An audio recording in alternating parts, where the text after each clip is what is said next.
आज हम दक्षिण एशिया के दो बिल्कुल अलग लेकिन उतने ही जरूरी घटनाक्रमों पर गहरी नजर डालने वाले हैं। हम्म। हमारे पास जो स्रोत हैं उसमें एक तरफ तो भारत और अमेरिका के बीच हुए एक बड़े व्यापार समझौते का विश्लेषण है। हाँ, ये यूनियन बैंक ऑफ इंडिया की एक रिसर्च रिपोर्ट पर आधारित है। बिल्कुल।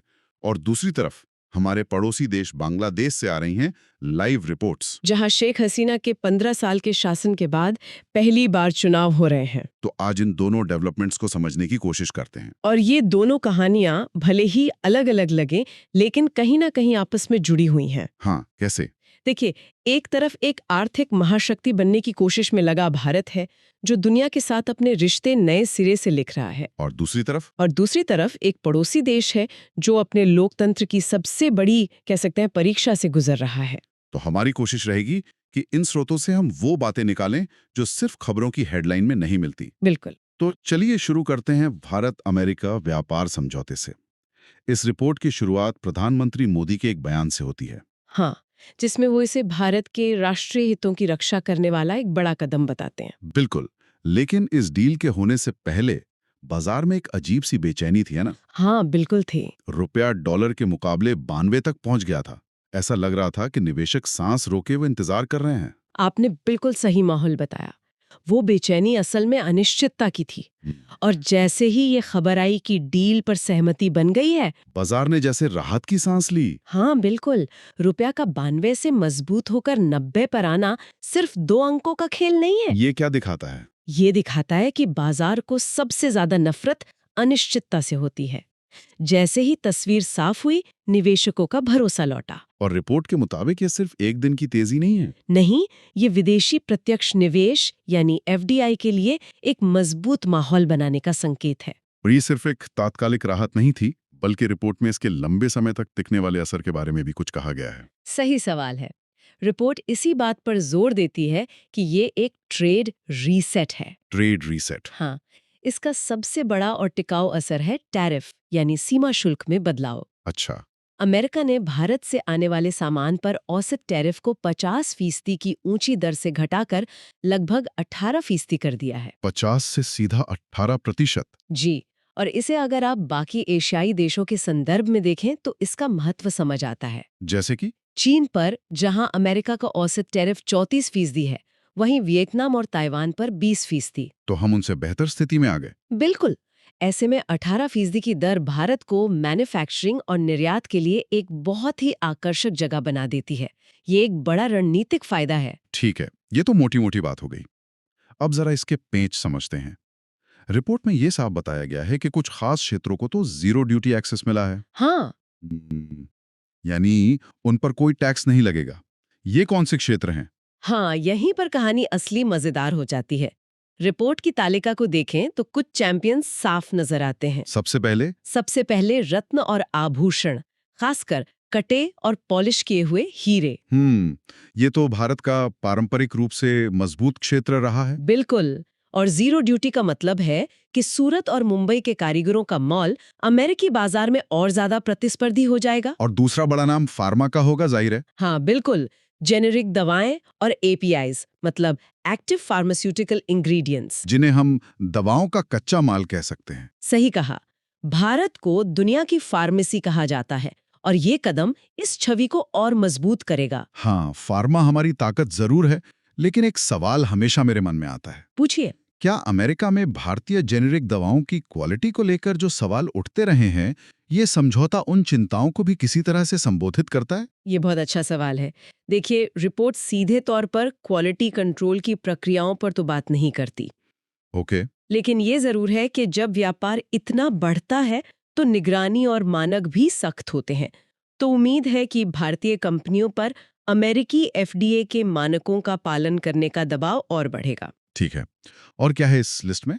इसके अलावा रिपोर्ट एक और दिलचस्प क्षेत्र की बात करती है, टेक हार्डवेयर। Tech hardware. हाँ, स्मार्टफोन्स और जीपीयूज पर जीरो ड्यूटी। ये तो बहुत बड़ी बात है, खासकर सेमीकंडक्टर की जो वैश्विक लड़ाई चल रही है उसे देखते हुए। जी, रिपोर्ट इसे पैक्स सिलिका की दिशा में एक बड़ा कदम बताती है। पैक्स सिलिका, ये क्या है? ये एक फैंसी शब्द है, पर इसका मतलब है सेमीकंडक्टर सप्लाई चेन को मजबूत करने की एक वैश्विक कोशिश। जिसका मुख्य उद्देश्य चीन के दबदबे को चुनौती देना है। बिल्कुल।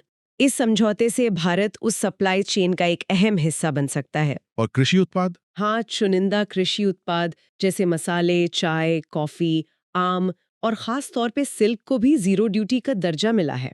तो एक तरफ तो भारत इन क्षेत्रों में आगे बढ़ रहा है, लेकिन रिपोर्ट में रेड लाइंस का भी जिक्र है। हाँ, ये बहुत जरूरी है। मतलब वो मुद्दे जिन पर भारत ने कोई समझौता नहीं किया। ये कौन सी लक्ष्मण रेखाएं हैं? और ये समझना बहुत जरूरी है कि भारत ने क्या हासिल किया और क्या नहीं छोड़ा।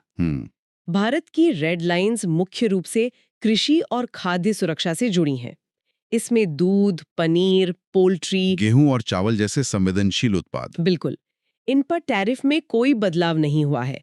भारत ने ये साफ कर दिया कि वो अपने करोड़ों किसानों के हितों से कोई समझौता नहीं करेगा। और जेनेटिकली मॉडिफाइड फसलों का मुद्दा, उस पर भी भारत का रुख हमेशा खड़ा रहा है। हाँ, जीएम फसलों के आयात पर पूरी तरह से रोक लगाने की अपनी स्थिति को भारत ने मजबूती से बनाए रखा है। अमेरिका तो कई सालों से इसके लिए दबाव बना रहा था। लेकिन भारत ने साफ कर दिया है कि ये मुद्दा बातचीत के लिए खुला नहीं है। ये दिखाता है कि ये समझौता सिर्फ आर्थिक नहीं बल्कि भारत की खाद्य संप्रभुता की रक्षा करने वाला भी है। इस रिपोर्ट की सबसे चौंकाने वाली बात मुझे रूस से तेल आयात बंद करने वाली लगी। हाँ, वो वाकई एक बड़ा पॉइंट है। ये बहुत बड़ा कदम है। क्या रिपोर्ट ये बताती है कि भारत ने इतनी बड़ी रियायत क्यों दी? हम तो रूस से काफी सस्ता तेल ले रहे थे। ये इस समझौते का सबसे बड़ा भू-राजनीतिक पहलू है। आंकड़े देखें तो वित्त वर्ष 26 में भारत के कुल तेल आयात का लगभग 32% हिस्सा रूस से आ रहा था। 32%? हाँ, जबकि अमेरिका से केवल 8%। ये एक बड़ा बदलाव है। तो फिर क्यों? लेकिन रिपोर्ट इसके पीछे का संदर्भ भी देती है। रूस से मिलने वाली छूट जो पहले काफी ज्यादा थी, वो धीरे-धीरे कम हो रही थी। अच्छा। अगस्त 2025 तक वो लगभग शून्य हो गई थी। तो भारत की निर्भरता वैसे भी कम हो रही थी। तो इस समझौते ने बस उस प्रक्रिया को एक औपचारिक रूप दे दिया। बिल्कुल। और भारत को पश्चिमी देशों, खासकर अमेरिका के और करीब ला दिया है। और इसका चीन वाले समीकरण पर क्या असर पड़ेगा? क्योंकि एक तरफ रूस से दूरी तो दूसरी तरफ अमेरिका से नजदीकी। ये सिर्फ आंकड़ों का खेल नहीं है। ये असल में भारत की दशकों पुरानी आर्थिक रणनीति में एक बड़े बदलाव का संकेत है। मतलब हम चीन पर अपनी निर्भरता कम कर रहे हैं? हाँ, हम धीरे-धीरे चीन की दुनिया की फैक्ट्री वाली भूमिका पर अपनी निर्भरता कम करके अमेरिका के साथ एक रणनीतिक सप्लायर की भूमिका में आ रहे हैं। रिपोर्ट के आंकड़े भी यही कहते हैं। हाँ, कहानी साफ है। चीन के साथ हमारा व्यापार घाटा लगभग $82 बिलियन का है। मतलब हम उनसे खरीदते बहुत ज्यादा हैं और बेचते बहुत कम। बिल्कुल। वहीं अमेरिका के साथ हमें $27 बिलियन का व्यापार अधिशेष है, मतलब सरप्लस है। तो ये समझौता उस सरप्लस को और बढ़ाएगा और चीन पर हमारी निर्भरता को संतुलित करने में मदद करेगा। ये एक बहुत बड़ा दांव है। लेकिन क्या सब कुछ तय हो गया है, या रिपोर्ट कुछ अनसुलझे सवालों की तरफ भी इशारा करती है? हाँ, और यही बात इस रिपोर्ट को ईमानदार बनाती है। ये साफ करती है कि अभी भी कई बातें हवा में हैं। जैसे कि समझौते का अंतिम लिखित मसौदा, मतलब फाइनल रिटन ड्राफ्ट, वो अभी आना बाकी है। तो सबसे बड़ा सवाल क्या है? सबसे बड़ा सवाल तो ये है कि क्या अगले 5 सालों में $500 अरब के अमेरिकी सामान खरीदने की प्रतिबद्धता, हाँ, ये तो बहुत बड़ी रकम है। बाध्यकारी है या सिर्फ एक लक्ष्य? अभी हम कितना आयात करते हैं अमेरिका से? अभी सालाना आयात लगभग $45 अरब का ही है, तो $500 अरब तक पहुंचना एक बहुत बड़ी छलांग होगी। ये कैसे होगा, ये अभी साफ नहीं है। नहीं, दूसरा सवाल ये है कि क्या 18% का जो औसत टैरिफ है, वो सभी क्षेत्रों पर एक समान रूप से लागू होगा? या इसमें भी अलग अलग श्रेणियां होंगी? हाँ, और सबसे जरूरी, इस समझौते को लागू करने और इसकी निगरानी करने की प्रक्रिया क्या होगी, उस पर अभी भी धुंध छाई हुई है। तो भारत वैश्विक मंच पर अपनी आर्थिक और रणनीतिक बिसात बिछा रहा है, लेकिन दक्षिण एशिया की कहानी सिर्फ एक देश से पूरी नहीं होती। बिल्कुल नहीं। जब हम अपनी पश्चिमी सीमाओं से नजर हटाकर पूर्व की ओर देखते हैं, तो हमारे पड़ोसी बांग्लादेश में एक बिल्कुल अलग तरह का मंथन चल रहा है। वहां की पूरी राजनीति एक नए सिरे से लिखी जा रही है। हमारे पास जो स्रोत हैं, वे 12 फरवरी 2026 को हुए चुनाव की लाइव अपडेट्स हैं। ये चुनाव इतना ऐतिहासिक क्यों है? देखिए, ये चुनाव सिर्फ एक चुनाव नहीं है। ये एक तरह से बांग्लादेश के लिए एक नए युग की शुरुआत है।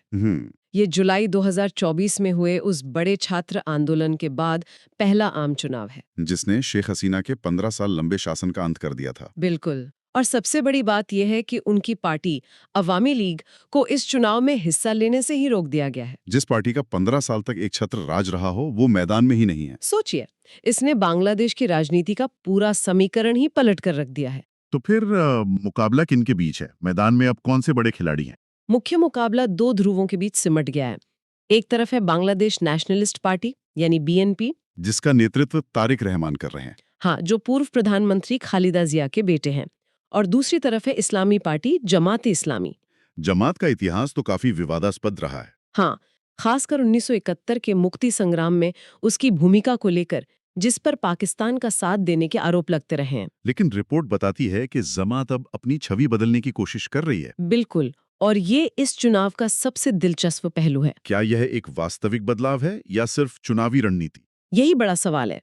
जमात जोर शोर से अपनी छवि बदलने में लगी है। पहली बार उन्होंने एक हिंदू उम्मीदवार रतन शुवोकर को मैदान में उतारा है। अच्छा। वे खुद को 2024 के छात्र आंदोलन का सबसे बड़ा समर्थक बता रहे हैं और उग्रवाद विरोधी और मध्य मार्गी होने का दावा कर रहे हैं। लेकिन उनका अतीत उनकी सबसे बड़ी चुनौती है।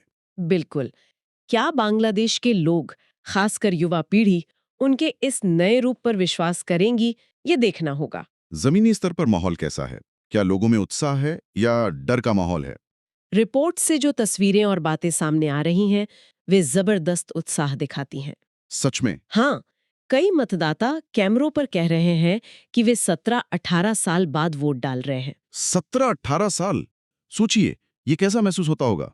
बिल्कुल, ये सिर्फ एक राजनीतिक अधिकार नहीं, एक पूरी पीढ़ी के लिए अपनी आवाज वापस पाने जैसा है। सही बात है। इसीलिए एक मतदाता ने कहा, हमारे लिए वोट का दिन ईद के दिन जैसा है। वाह, ये एक लाइन पूरे माहौल को बयां कर देती है। बिल्कुल, और पहली बार वोट डालने वाले युवा, जिनकी संख्या 45 लाख से ज्यादा है, वो भी काफी उत्साहित हैं। ये वही पीढ़ी है जो छात्र आंदोलन का चेहरा थी। जी, अब वे बैलेट बॉक्स के जरिए अपनी राय जाहिर कर रहे हैं। इतने बड़े और संवेदनशील चुनाव में सुरक्षा एक बड़ा मुद्दा होगा।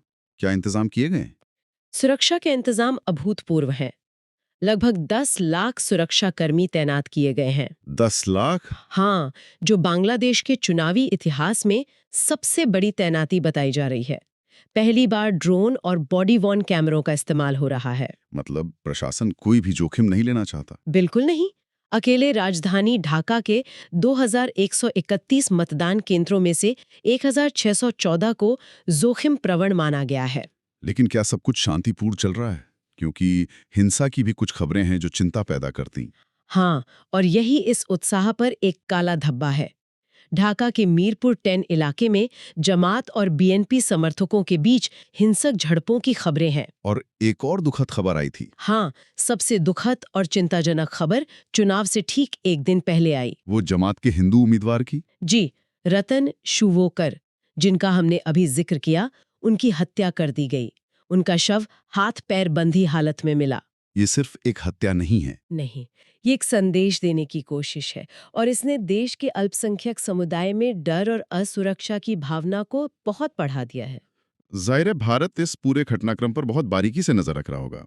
हमारे लिए इसके क्या मायने हैं? बिल्कुल, भारत के लिए ये स्थिति बहुत नाजुक है। शेख हसीना की सरकार के साथ भारत के संबंध काफी गहरे और मैत्रीपूर्ण थे। हाँ, सुरक्षा से लेकर व्यापार तक अच्छा तालमेल था। बिल्कुल, उनके हटने और उसके बाद हुई हिंसा, खासकर हिंदू समुदाय के खिलाफ, ने भारत के लिए एक बड़ी रणनीतिक अनिश्चितता पैदा कर दी है। स्रोतों में चीन फैक्टर और तीस्ता नदी के जल बंटवारे जैसे विवादों का भी जिक्र है। हाँ, और ये चिंताएं अब और बढ़ जाएंगी। शेख हसीना के समय में तीस्ता नदी के पानी के बंटवारे को लेकर बातचीत आगे बढ़ रही थी। लेकिन अब नई सरकार का क्या रुख होगा, ये कहना मुश्किल है। सही बात है। साथ ही चीन बांग्लादेश में अपना प्रभाव बढ़ाने की कोशिश कर रहा है। और एक अस्थिर राजनीतिक माहौल चीन को अपना दखल बढ़ाने का और मौका दे सकता है। बिल्कुल, जो भारत के रणनीतिक हितों के लिए ठीक नहीं है। इसलिए दिल्ली में बैठे नीति निर्माता इस चुनाव के हर एक नतीजे को बहुत ध्यान से देख रहे होंगे।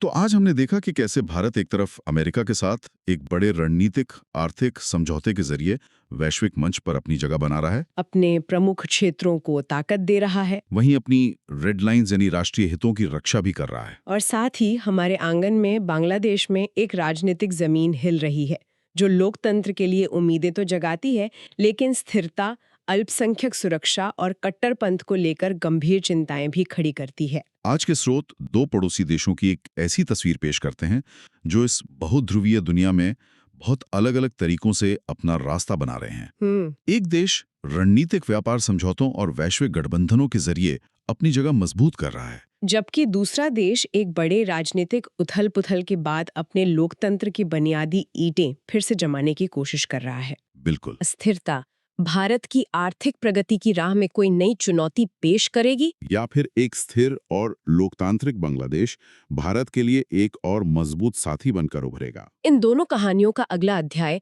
पूरे दक्षिण एशियाई क्षेत्र की स्थिरता और शक्ति संतुलन को एक नई दिशा देगा।